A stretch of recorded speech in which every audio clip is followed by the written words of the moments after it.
সালামু আলাইকুম। Home office ই visa handle করার জন্য বিশেষ করে 24/7 প্যাসেঞ্জার সাপোর্ট হেল্পলাইন চালু করবে এবং এটা 31 ডিসেম্বর 2024 থেকে চালু হবে, 9 GMT থেকে চালু হবে। As a part of UK transition to e-visa system, the Home Office is setting up a new helpline for international travelers.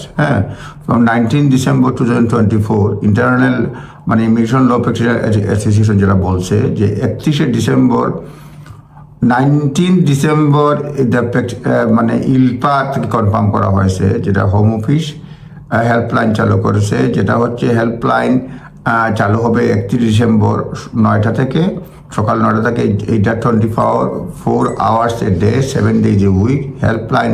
এটা হলো গিয়া যারা ডিউ টু ট্রাভেল ইমিনেন্টলি তাদের জন্য করবে, এবং এটা তারা টেকনিক্যালি ইস্যু যে সলভ করবে তা না, তারা অনেকটা সাইন পোস্টিংয়ের মতো কাজ করবে।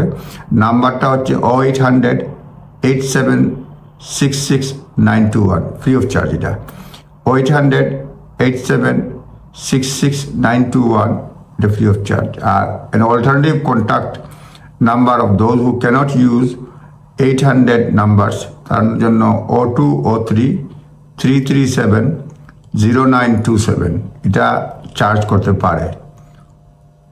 প্রথম নাম্বারটা হচ্ছে 0800 876 6921।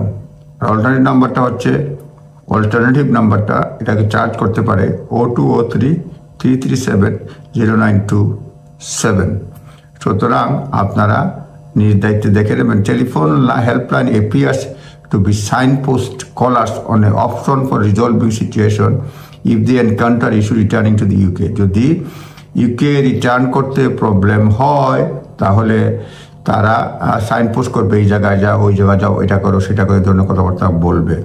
This may include instructing travellers to ask their carrier to contact border force carrier support hub. তাদেরকে বলতে পারে তোমার এয়ারলাইন্সকে বলো এই জায়গায় ফোন করতে। Or to apply temporary visa if option of bearing travelers right to enter UK has failed. যদি right to enter যদি ফেল হয় তাহলে টেম্পোরারি ভিসার জন্য অ্যাপ্লাই করার জন্য তারা বলতে পারে। সুতরাং নিজ দায়িত্বে দেখে নেবেন। এটা হচ্ছে হোম অফিস ই ভিসা সাপোর্ট হেল্পলাইন 24/7 31 ডিসেম্বর 2024 সকাল 9টা থেকে চালু হবে। নিজ দায়িত্বে দেখে নেবেন। ধন্যবাদ। আসসালামু আলাইকুম।